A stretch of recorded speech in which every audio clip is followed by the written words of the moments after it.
Ubuntu operating system. So you can see this command fails here. And it says unable to locate the package winehq-stable.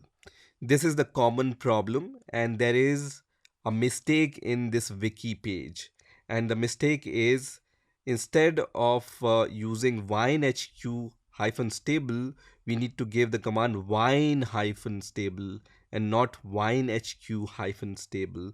And that's the mistake in this command, right? So this wiki page is documented wrong. This command should be wine-stable and not winehq-stable. So we are going to correct this command. Instead of winehq-stable, we are going to give this command and then press enter. And this time you can see this command executes successfully. Press Y here and then press enter, and then it's going to install wine stable version on your Ubuntu operating system. So once this installation command is finished, wine is installed successfully on our Ubuntu operating system.